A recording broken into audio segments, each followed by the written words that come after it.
Dios les bendiga, hermanos. Es un gusto para mí poder estar aquí en casa nuevamente y pues con la oportunidad, ¿verdad?, de predicar la palabra de Dios, de exponer su mensaje. Les voy a pedir ahí que comencemos con una oración.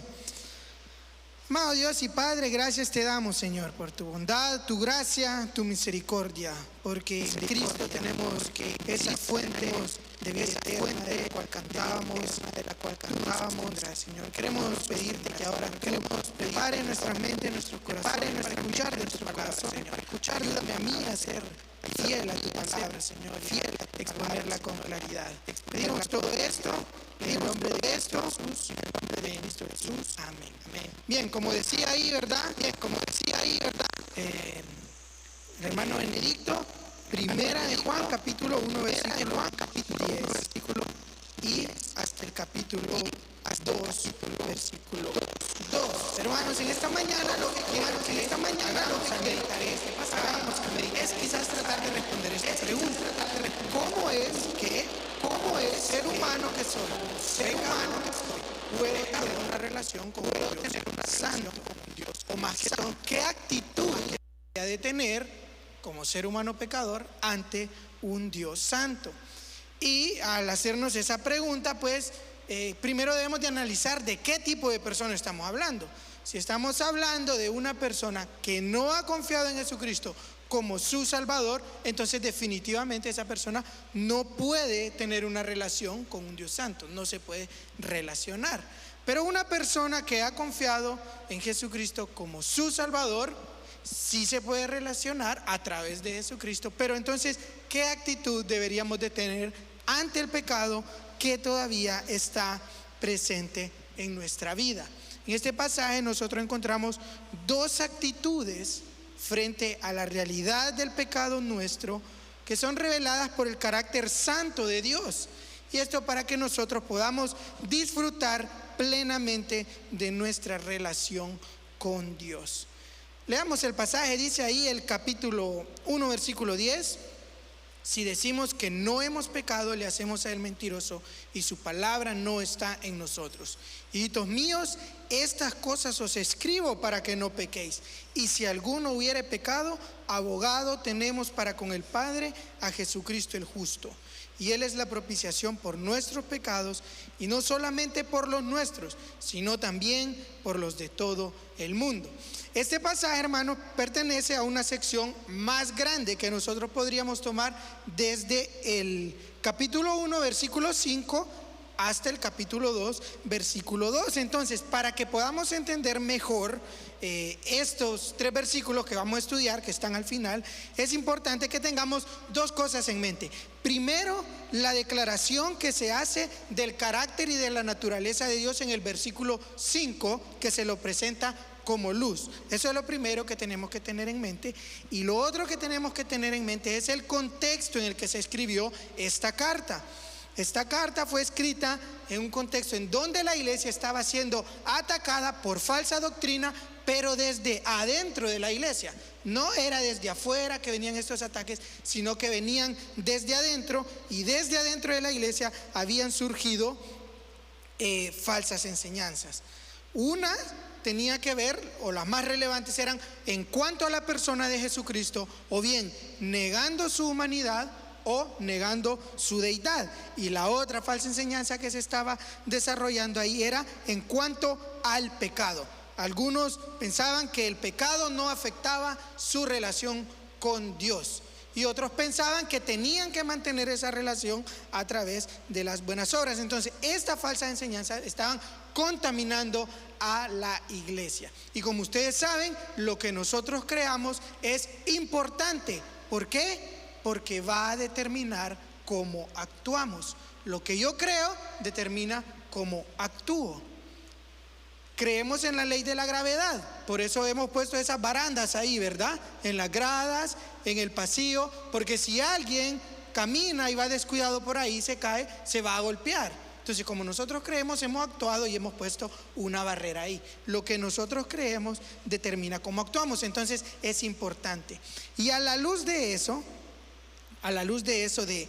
lo que se nos dice de la naturaleza, del carácter de Dios, en el versículo 5, y de estas falsas creencias, entonces que nosotros vamos a tratar de estudiar este pasaje. Como les digo nuevamente, encontramos aquí dos actitudes frente a la realidad del pecado nuestro, que son reveladas por el carácter santo de Dios para que disfrutemos plenamente de nuestra relación con Dios. Después del apóstol Juan haber hecho esta declaración del carácter de Dios, en el versículo 5, él comienza a dar parejas de cosas. ¿Qué cosas nos enseña él? Pues nos da una enseñanza incorrecta o una creencia incorrecta y nos da la corrección que él hace para los verdaderos creyentes.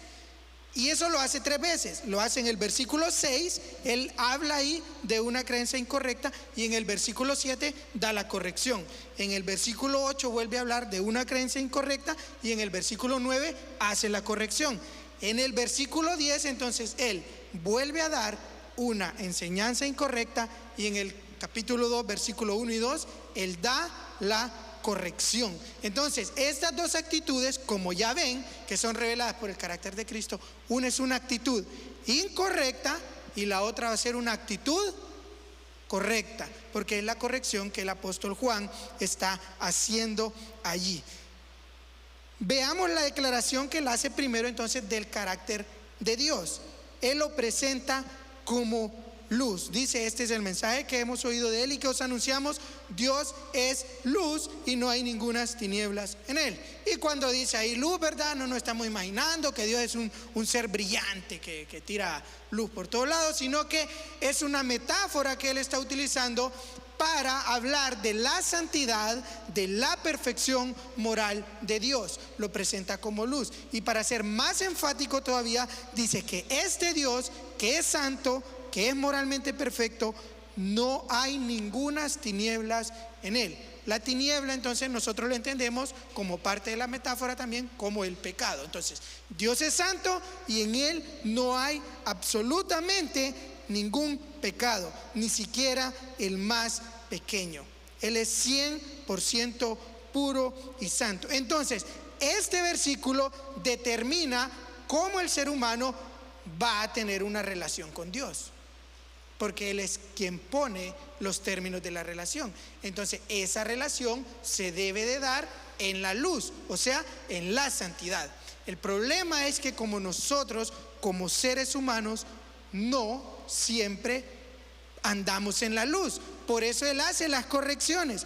Se nos exige que andemos en la luz, pero como no siempre vamos a andar en la luz, se nos dice que la sangre de Cristo nos limpia, se nos pide que confesemos nuestro pecado, pero a la luz de ese carácter de Dios. Entonces, ¿qué actitud incorrecta puede tener una persona frente a su pecado? Y en el versículo 10 nosotros encontramos la actitud del falso perfeccionismo. Es una actitud incorrecta, el falso perfeccionismo. Dice ahí el versículo 10: si nosotros decimos que no hemos pecado. Estas personas estaban asegurando que ellos nunca habían pecado. Le hacemos a él mentiroso, dice, y su palabra no está en nosotros. Entonces ellos no es ni siquiera que trivializaban el pecado diciendo que no afectaba en su relación, sino que decían que en ellos no habían actos de pecado. Entonces el apóstol Juan nos va a enseñar que esta es una actitud incorrecta. Ahora, es interesante que si el apóstol Juan nos va a enseñar que es una actitud incorrecta de un no creyente, porque vamos a ver que quien tiene esta actitud de falso perfeccionismo en realidad es un no creyente. Si esta persona, ¿por qué pareciera que él se incluye? Él dice: si decimos, esperaríamos que él dijera como si dicen ellos, ¿verdad? Pero él pareciera que se incluye. Bueno, no es que él se está incluyendo, sino que lo que está haciendo es crear un impacto entre las personas de esta iglesia. ¿Por qué? Porque acuérdense que esta falsa doctrina se estaba propagando dentro de la iglesia. No estaba viniendo de afuera, sino que se estaba propagando dentro de la iglesia. Hasta ese momento, cuando estas personas dan su fruto, es que nos enteramos que no son verdaderos creyentes. Pero mientras tanto, participan de la comunión, participan de los cantos, escuchan el mensaje. Ninguno de nosotros está sospechando del que tiene al lado, ¿verdad? ¿Y este será o no será? No pasamos sospechando. Venimos, y si vienes a la iglesia, te amamos y te aceptamos si eres un verdadero creyente. Pero con el tiempo estas personas dieron su fruto y revelaron que no eran creyentes verdaderos. Más adelante en esta misma carta, el apóstol Juan dice que estos salieron de nosotros, pero no eran de nosotros, porque si hubiesen sido de nosotros, habrían permanecido con nosotros. Pero salieron, dice, para que se manifestase que no todos son de nosotros. Entonces hay un peligro muy grande en la iglesia, y son estas personas incrédulas, y específicamente en este lugar estaban propagando este falso perfeccionismo. Estas personas decían: yo no he pecado. Según ellos, habían llegado al punto de adquirir un conocimiento superior a todos los demás de la iglesia. Ellos eran un grupo selecto, eran la élite de la iglesia, y nosotros que tenemos este conocimiento, nosotros ya no pecamos. Los novatos, los nuevos, los que no tienen este conocimiento, ellos sí pecan, decían, pero nosotros ya no. Y esta es una actitud muy peligrosa, y debemos de evaluarnos nosotros. Si en esta mañana usted puede evaluar su vida y decir que no encuentra un pecado, tenga cuidado. Tenga cuidado, porque vamos a ver lo grave que es hacer esta afirmación de que yo no he pecado o de que yo no peco. No es lo mismo, escúcheme, no es lo mismo afirmar que somos pecadores que afirmar que hemos pecado. No es lo mismo. Podemos nosotros todos levantar la mano y decir: sí, somos pecadores. Pero no es lo mismo cuando somos enfrentados con nuestros pecados individuales y personales. Y estas personas eso eran lo que hacían. Ellos decían que podían tener una comunión con Dios debido a que ellos no tenían pecado. Pero eso es una mentira. ¿Por qué es una mentira? Bueno, es una actitud incorrecta que lo que revela es que esta persona no es creyente. Y es incorrecta porque primeramente deshonra a Dios. Al afirmar un falso perfeccionismo, lo que hacemos es, dice, hacer a Dios mentiroso, o hacemos una declaración de que Dios es mentiroso, y eso es muy grave. A veces nosotros tomamos la mentira como un pecado insignificante, pero la mentira es algo que a Dios le desagrada. Proverbios 6:16 dice: 6 cosas aborrece Jehová, y aún 7 abomina su alma. Y cuando hace esa lista, incluye ahí la mentira. Es imposible que Dios mienta. La Biblia revela su carácter y dice que Él no es hombre para que mienta. La mentira no es una característica de Dios, es una característica del diablo. Cuando Jesucristo estuvo aquí en la tierra y predicó, Él dijo a los fariseos: vosotros sois de vuestro padre el diablo, y los deseos de vuestro padre queréis hacer. Él ha sido homicida desde el principio y no ha permanecido en la verdad, porque no hay verdad en él. Oigan bien, cuando habla mentira, de lo suyo habla, porque es mentiroso y padre de mentira. Él es el mentiroso por excelencia. Y cuando una persona en su falso perfeccionismo dice que no ha pecado, automáticamente lo que está diciendo es, entonces Dios es un mentiroso. Está haciendo una declaración en contra del carácter moral que nos ha presentado Juan en el versículo 5, cuando dice que Dios es luz y que no hay ningunas tinieblas en él. Pero el falso perfeccionista le atribuye ese pecado a Dios, de que Dios está mintiendo. Entonces es más grave de lo que pensamos creer nosotros que somos perfectos. Entonces el falso perfeccionista deshonra a Dios, pero también deshonra su palabra. Agrega ahí al final del versículo 10: y su palabra no está en nosotros. Esta no es una opinión de Juan, es la palabra de Dios. Su palabra no está en nosotros. Esta persona niega, como vimos primeramente, lo que la Biblia dice acerca del carácter de Dios, pero también niega lo que la Biblia afirma y dice acerca del carácter del hombre. Porque la Biblia acusa al hombre como pecador, sin excepción a todos. Proverbios 29 dice: ¿quién podrá decir yo he limpiado mi corazón, limpio estoy de mi pecado? Es una pregunta que tiene la respuesta implícita y nosotros contestamos: nadie. Nadie puede decir: yo he limpiado mi corazón, limpio estoy de pecado. Y el pasaje por excelencia que nos acusa a todos de pecado, ahí en Romanos 3, 10 al 12 dice: como está escrito, no hay justo ni aun uno, no hay quien entienda, no hay quien busque a Dios. Todos se desviaron, a una se hicieron inútiles, no hay quien haga lo bueno, no hay ni siquiera uno.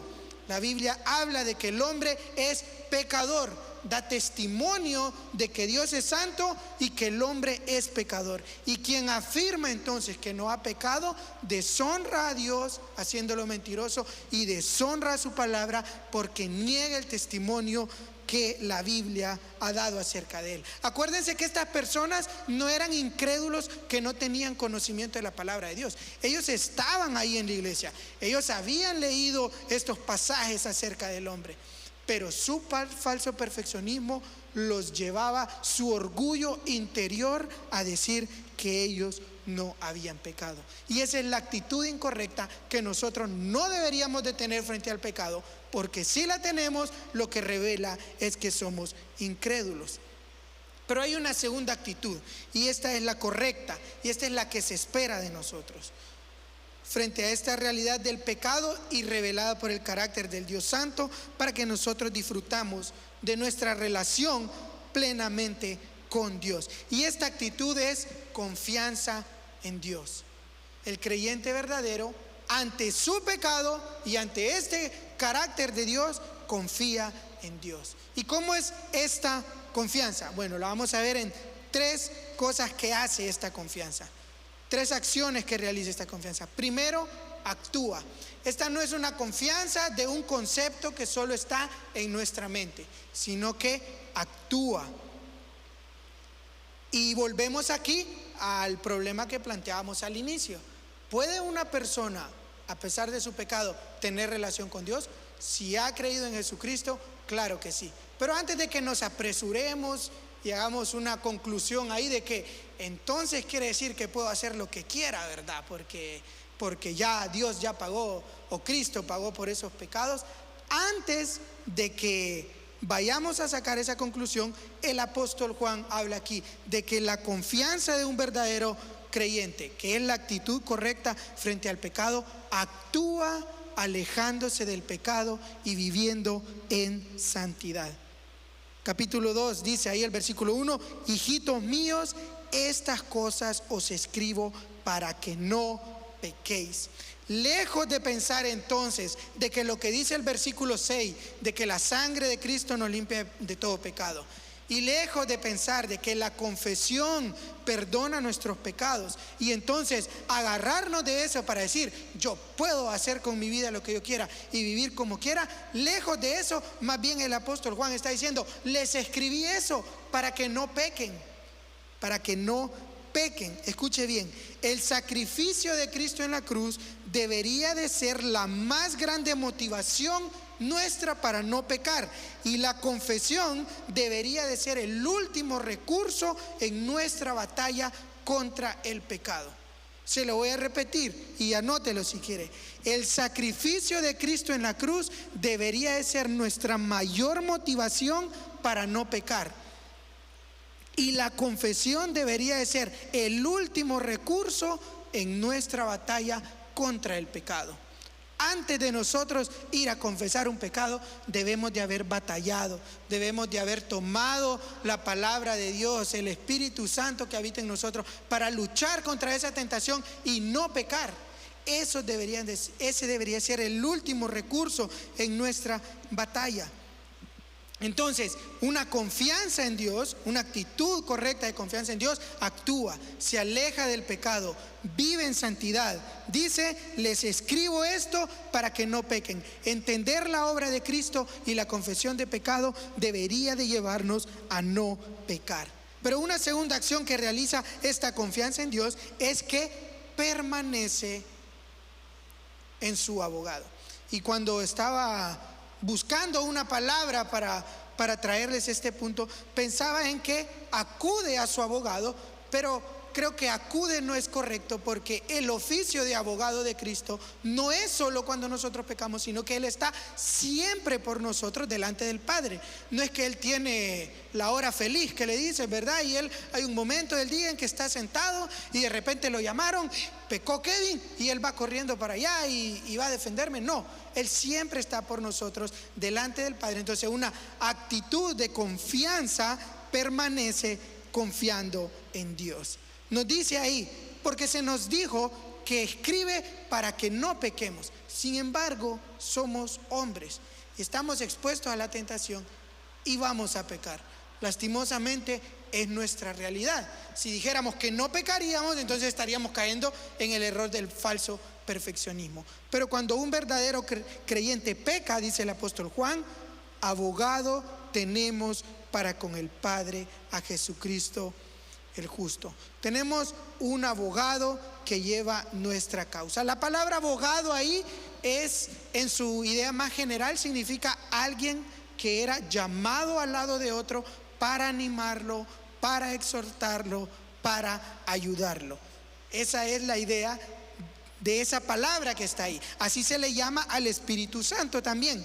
En Juan 16:7 dice, Jesús hablando, pero yo os digo la verdad, os conviene que yo me vaya, porque si no me fuera, el Consolador, esa palabra consolador allá en Juan es la misma que aquí se traduce como abogado, porque está al lado de nosotros, infundiéndonos aliento, exhortándonos. Entonces lo mismo está haciendo Cristo, pero en el cielo, actuando como un abogado nuestro.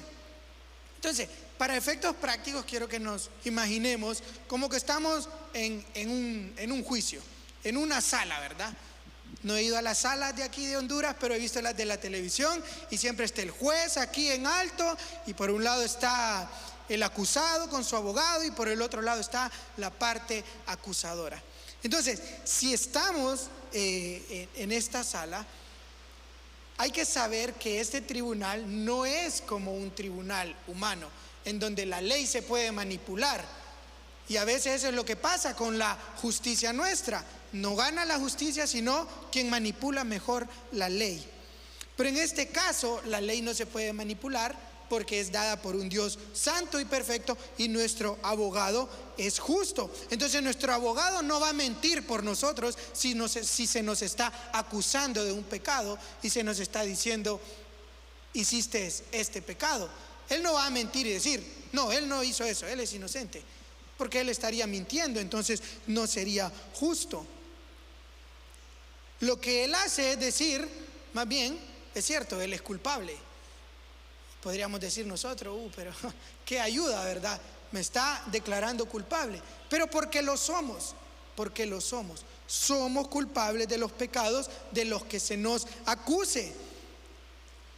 Sin embargo, la defensa que hace este abogado por nosotros no es apelando a nuestra inocencia, sino apelando a la justicia de Él.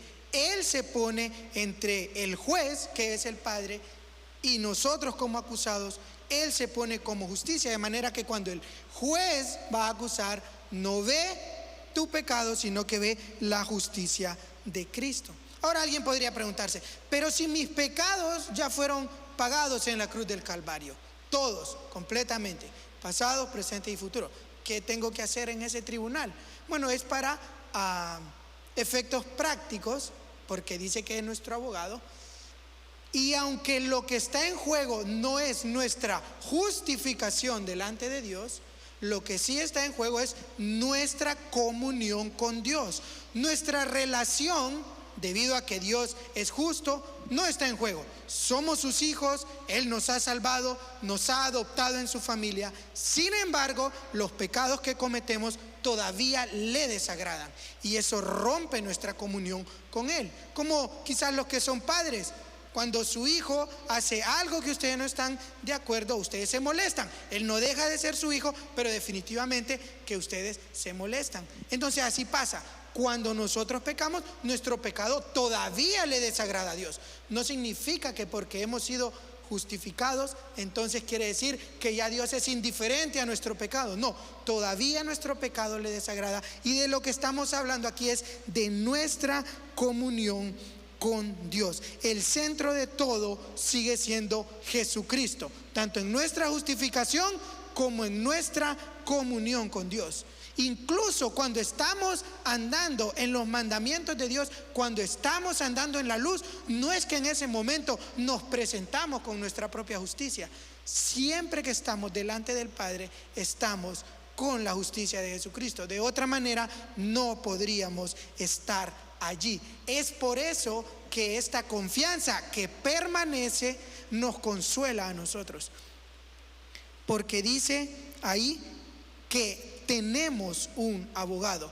Lo que transmite el apóstol Juan con esta palabra es una seguridad. El creyente no es que está pensando cuando cometió un pecado y voy a ir arrepentido a Dios. ¿Será que Dios me va a recibir o no me va a recibir? No, el creyente sabe que Dios lo va a recibir, porque no es su arrepentimiento en sí, sino que siempre es la justicia de Cristo. El arrepentimiento es necesario, pero es la justicia de Cristo la que va a obrar en su causa. Es Cristo mismo el que aboga por nosotros. Entonces, aunque nosotros pudiéramos derramar sangre llorando, arrepentidos por nuestros pecados, si esa causa no fuera llevada por Cristo, no valdría de nada. Siempre estamos delante de Él por su justicia. Nuestro arrepentimiento en su justicia es lo que hace que Dios perdone nuestros pecados. Entonces, estamos viendo cómo Él es nuestro abogado y cómo este abogado es justo. Pero hay una mención importante aquí también, y es que se le identifica como Jesucristo, el justo, ¿no? Yo no sé si alguna vez usted se ha preguntado por qué a veces se lo identifica como Jesús, a veces como Jesucristo, otras veces solo como Cristo. Bueno, es importante que el apóstol Juan utiliza lo llama aquí Jesucristo, porque está atacando, por decir así, esta falsa doctrina que se estaba levantando ahí. Se recuerda que una de las falsas doctrinas era en cuanto o alrededor de la persona de Jesucristo, unos negando su humanidad, otros negando su deidad. Bueno, cuando el apóstol Juan lo llama Jesucristo en el idioma original, esto son dos palabras separadas. En nuestras versiones ha sido unida toda y por eso dice Jesucristo, pero son dos palabras, es Jesús y Cristo. Son dos palabras separadas, sí, Jesús y Cristo. Y esto lo hace el apóstol Juan para hacer referencia a su humanidad y a su deidad. Jesús hace referencia a su humanidad. Él fue el nombre que se le dio cuando Él estuvo en esta tierra. El nombre que le pusieron sus padres, el nombre que le fue dado directamente por Dios cuando dijo que lo llamarían Jesús. Ese fue el nombre que Él tuvo. Entonces eso hace referencia a que Él es una persona histórica, 100% humano, no un fantasma como pretendían decir algunos en ese tiempo, haciendo o diciendo que la carne es pecaminosa, la carne es mala. Entonces Jesús no pudo haber tenido carne porque es mala. Pero no, Jesucristo es 100% hombre. Y cuando lo llama Cristo, esta palabra viene directamente del griego, ha sido así transliterada. Es lo mismo que nosotros conocemos en el Antiguo Testamento como Mesías, y si la tradujéramos al español sería ungido. En el Antiguo Testamento en hebreo es Mesías, en griego es Cristo y en español sería ungido. De manera que lo que Juan está diciendo ahí es Jesús el ungido, porque el ungido hacía referencia a todas aquellas profecías del Antiguo Testamento que hablaban del ungido de Jehová, del Mesías, de Cristo, como una persona que no era un simple ser humano y que es confirmado en el Nuevo Testamento que es Dios mismo quien es Jesucristo. Entonces, este abogado está calificado para llevar nuestra causa, no solo por su justicia, sino porque Él es 100% Dios y 100% hombre. 100%, como hombre Él nos entiende a nosotros. Como Dios es el único que se puede presentar ante el Padre llevando nuestra causa. Mire cómo al final ahí del versículo 1 se lo llama Jesucristo el justo. Es el mismo atributo que se menciona del Padre en el capítulo 1 versículo 9, cuando dice: si confesamos nuestros pecados, Él, o sea el Padre, es fiel y justo. Porque Dios no va a aceptar una justicia menor que la de Él. Por eso Jesucristo puede ser nuestro abogado. Por eso nuestra justicia no vale delante de Él. Solo la justicia de Jesucristo es válida delante de Él. Y este abogado, que es 100% Dios, que es 100% hombre, no solo lo faculta para ser nuestro abogado, sino que lo faculta para ser la base de la siguiente acción de nuestra confianza. Y es que la confianza, una actitud de confianza en Dios verdadera de un creyente, descansa en la propiciación de Jesucristo. Versículo 2 dice: y Él es la propiciación por nuestros pecados, y no solamente por los nuestros, sino también por los de todo el mundo. El concepto de propiciación está ligado a la obra de Cristo, al igual que el de expiación. Quizás hemos escuchado bastante estas palabras, ¿no?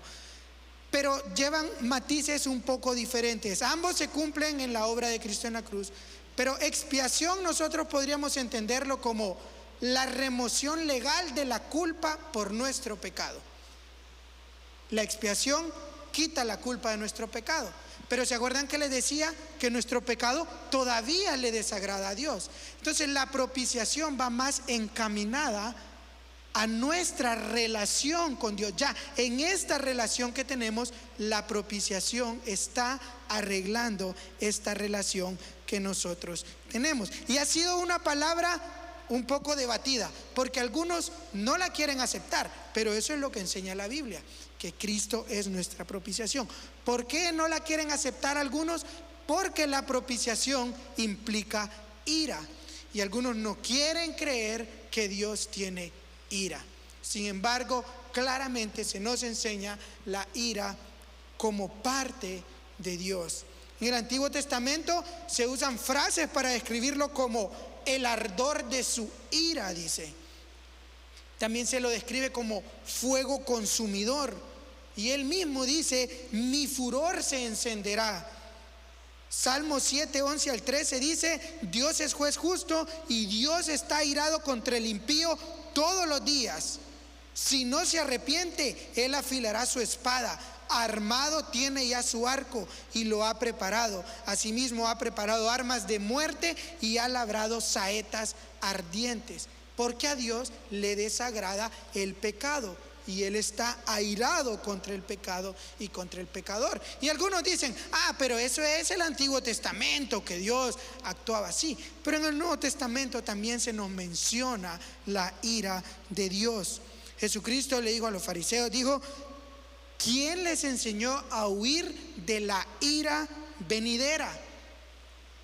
Y Pablo dice que la ira de Dios se revela desde el cielo contra toda impiedad e injusticia de los hombres. De manera que Dios sí está airado con el pecado, y por eso es que necesitamos una propiciación.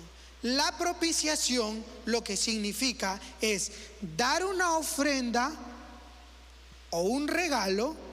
Esto es en las religiones paganas. Ellos daban una ofrenda o un regalo a la deidad que ellos creían que estaba enojada. Entonces, de esa manera ellos aplacaban a esta deidad y la ira era removida. Ahora, Dios tiene ira. Les hablé ahorita de las deidades paganas, pero un comentarista nos ayuda a entender la ira de Dios. Dice: la ira de Dios no es arbitraria o caprichosa, no tiene parecido alguno con las pasiones impredecibles y la vengatividad personal de las deidades paganas. Es, en cambio, oiga bien, su definido, controlado y santo antagonismo contra todo mal. La ira de Dios es su definido, controlado y santo antagonismo contra todo mal. Ahora, hay una diferencia entre esa propiciación que yo les hablé de que se ofrecía a las deidades paganas con la propiciación de la que está hablando aquí. Porque la propiciación, que es para aplacar la ira de Dios, no es traída por nosotros. Nosotros no presentamos una ofrenda a Dios para que aplaque nuestra ira. Nosotros vemos en el Antiguo Testamento que se había establecido un sistema de sacrificios, pero ese sistema de sacrificios en ningún momento quitó ningún pecado ni aplacó la ira de Dios, sino que simplemente era una imagen de lo que iba a venir en el futuro, que sí iba a quitar los pecados y que iba a aplacar la ira de Dios. Eran figura y sombra de las cosas celestiales, nos dice Hebreos, porque la sangre de los toros y de los machos cabríos no pueden quitar los pecados. Lo del Antiguo Testamento era una representación, pero ahora nosotros no podemos llevar ningún tipo de ofrenda, ni siquiera como representativa, para que haya una propiciación. La propiciación de la que habla aquí es hecha por Dios mismo. Él mismo es quien se presenta como ofrenda en la persona del Hijo para aplacar su ira, porque el Dios único, vivo y verdadero no se conforma con algo menos. Nosotros no tenemos nada que le podamos ofrecer a Él para poder aplacar su ira. Sin embargo, Él ofrece a su Hijo en propiciación por nuestros pecados. ¿Y por qué es necesaria la propiciación? Porque, como decíamos, aunque hemos sido justificados, todavía nuestro pecado le desagrada a Dios. No creamos que porque Cristo murió en la cruz, ahora todo es chévere y podemos hacer lo que queramos. No. Nuestro pecado aún le desagrada a Dios y por eso necesitamos una propiciación. Entonces, una confianza verdadera actúa tratando de vivir en santidad, permanece confiando en Jesucristo como su abogado cuando peca y descansa en la propiciación que Jesucristo ha hecho por él. Ahora, la última parte de este versículo agrega el apóstol Juan, que es propiciación por nuestros pecados, pero él dice, y no solamente por los nuestros, sino también por los de todo el mundo. Entonces, esta frase puede tender a confundir a veces, de acuerdo al significado que nosotros le demos a la palabra mundo. Y la lectura mejor ahí al final, cuando dice, sino también por los, ese los parece que está haciendo referencia a pecado, ¿verdad? Como si nosotros pudiéramos suplir ahí la palabra pecado. Dice, sino también por los pecados de todo el mundo. La mejor lectura ahí es, no es ese los, no debería estar ahí, sino también, solo decir, sino también por todo el mundo, por todo el mundo, y no diciendo los pecados. El entendimiento erróneo de esto ha llevado a muchos al surgimiento de unas nuevas falsas enseñanzas. El entendimiento de la palabra mundo, nosotros podemos darle al menos tres significados. Podemos darle el significado del mundo físico, el planeta Tierra, los árboles, los ríos, el cielo, toda la creación. Eso podríamos entender como mundo físico. Podríamos entenderlo también como mundo, refiriéndose a las personas que viven en el mundo, que habitan el mundo. Cuando decimos el mundo está loco, estamos diciendo, ¿verdad? Las personas que habitan el planeta Tierra son las que cada vez están más locas. Pero también podríamos entenderlo como una representación de todas las personas del mundo y no todo el mundo en sí. Si nosotros sustituimos estos significados en la frase, entonces podemos eliminar algunos y analizar otros. Por ejemplo, si nosotros decimos que Él es propiciación por el mundo y entendemos mundo físico, entonces vemos que no tiene sentido. El mundo físico no ha pecado, no necesita una propiciación. Entonces ese significado del mundo físico queda descartado. Ahora podríamos pensar, como decíamos, en la totalidad de las personas del mundo y tiene más sentido, porque la totalidad de las personas del mundo ha pecado, entonces necesitan una propiciación y Cristo es esa propiciación. Entonces tiene sentido, pero eso nos llevaría a contradecir otras doctrinas que están en la Biblia y que se presentan como realidades. Cuando se nos habla ya en Apocalipsis que los pecadores van a ser juzgados y van a ir a pagar al infierno por sus pecados. Pero si nosotros entendemos aquí que esos pecados ya fueron pagados, que ya se hizo propiciación por ellos, Dios sería injusto si allá en Apocalipsis los manda a pagar por algo que ya fue pagado. ¿Me entienden? Entonces, a la luz de toda la Biblia, no tiene sentido que Él sea la propiciación por todos los habitantes del mundo. Entonces, el sentido correcto es cuando se refiere a mundo como representación de los habitantes del mundo. A veces nosotros utilizamos la palabra mundo incluso a veces como para exagerar. Yo fui a recoger mi identidad y cuando llegué ahí dije, todo el mundo vino a traer la identidad hoy. Pero no me refería a que 7,000 millones de personas habían llegado ahí a recoger su identidad. Estaba diciendo que habían muchas personas de todo Honduras que habían venido a traer su identidad ese día.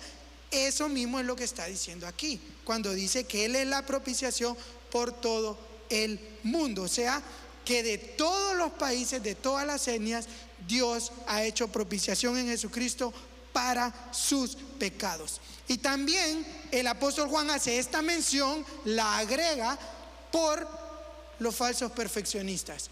Volvemos a ellos, porque pareciera que hubieran dos facciones, ¿no? Los falsos perfeccionistas por un lado y los que están siendo enseñados por Juan. Entonces los que están siendo enseñados por Juan pudieran llegar a creer, pero es como un síntoma de debilidad de nosotros pensar que nosotros necesitamos una propiciación. Entonces el apóstol Juan agrega, miren, nosotros necesitamos una propiciación, pero ¿saben qué? No solo nosotros, cualquiera que quiere estar de todo el mundo delante del Padre necesita una propiciación. Si no es por Jesucristo, entonces nadie se puede presentar delante del Padre. Entonces reafirma que los falsos perfeccionistas, acuérdense, una persona que dice, no, yo no he pecado, ¿necesita él una propiciación? No, porque no ha ofendido a Dios. Si no ha ofendido a Dios, no necesita una propiciación. Pero el apóstol Juan dice, no, todos hemos pecado. Todo aquel entonces que quiera venir delante de Dios necesita una propiciación. Y lo que revela de esos falsos perfeccionistas es que no son creyentes. No son creyentes. Esta es la actitud correcta que nosotros deberíamos de tener. Una actitud de confianza en Dios, sabiendo de que somos pecadores, evitando el falso perfeccionismo, sabiendo que somos pecadores, una confianza que actúa, o sea, que trata de alejarse del pecado, que permanece confiando en Cristo cuando peca, y una confianza que descansa en la propiciación que Cristo ha hecho por él. Y la pregunta es entonces, si nosotros, en esta mañana yo te pregunto, ¿eres un creyente verdadero en Dios? Si la respuesta en tu corazón todavía es no, o en tu mente hay duda, deberías de arrepentirte y creer en Jesucristo. Porque si no crees en Jesucristo, entonces no se ha hecho una propiciación por tus pecados. Y estás en tus pecados, y dice Juan allá en capítulo 3, versículo 36, que el que no cree en su Hijo, dice que la ira de Dios está sobre él. Si no se ha hecho propiciación por tus pecados, la ira de Dios está sobre ti. Pero hay tiempo para arrepentirse, para venir a Cristo. Pero si somos creyentes también, si la respuesta es sí, yo soy un creyente, ¿cuál es tu actitud frente al pecado? Es muy fácil reconocer que somos pecadores, pero no reconocer que hemos pecado. Son dos cosas diferentes. Yo puedo decir que soy futbolista, pero nunca jugar fútbol, ¿no? Yo puedo decir que soy pecador y puedo decir que nunca he pecado, a pesar de que diga que está ahí esa inclinación hacia el pecado, pero nunca lo cometo. Y si nosotros evaluamos nuestra vida, y la máxima guía para evaluarnos es la palabra de Dios, ella nos va a decir de que nosotros somos pecadores. Lo que pasa es que a veces tenemos esta impresión de que no pecamos, pero porque no conocemos la palabra de Dios. No la leemos, no sabemos qué es lo que dice, qué está bien y qué está mal. Cuando nosotros más nos sumerjamos ahí, vamos a descubrir dos cosas. Vamos a descubrir más quién es Dios y vamos a descubrir más quién somos nosotros. Y la Biblia va a exponer nuestro pecado, nos va a acusar, nos va a decir, estás fallando en esto.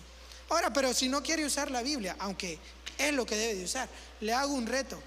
Pídale a la persona más cercana. Si usted dice, no, yo soy perfecto, yo no cometo pecado, pídale a la persona más cercana a usted que le diga si ha fallado en algo. A ver si siguen siendo personas cercanas después de que le diga en todo lo que falla. Porque está a la vista, pero nuestro orgullo a veces no nos deja aceptarlo. El falso perfeccionismo es una construcción del orgullo del hombre interior que se quiere levantar por encima de Dios y decirle, no te necesito, en mis propios esfuerzos yo puedo.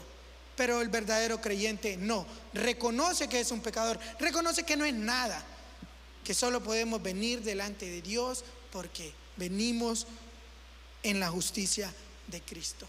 Oremos en esta mañana para terminar. Amado Dios y Padre, gracias te damos por tu palabra, porque nos revela quién eres tú, Señor. Te identifica como el Dios creador, santo y puro, pero también expone nuestro pecado, expone nuestra condición, nos dice qué es lo que somos y la necesidad que tenemos de un abogado y de una propiciación. Queremos rogarte, Dios, que nos ayudes a ser diligentes en el estudio de tu palabra para conocernos cada día más y que tú seas más glorioso a nosotros, que tu Hijo Jesucristo sea más glorioso a nosotros. Y ayúdanos a entender que si podemos estar en tu presencia, solo es porque venimos vestidos de la justicia de Jesucristo. Ayúdanos a tomar los recursos que nos has dado para abandonar nuestros pecados, a tomar la palabra y a venir siempre amparados en Jesucristo. Oramos a ti, Dios, y ponemos todo esto en tus manos. Amén. Hermanos, ha sido un gusto poder estar con ustedes en esta mañana. Estamos despedidos. Creo que pueden pasar y poner sus ofrendas ahí y saludarse fraternalmente todos. Dios les bendiga.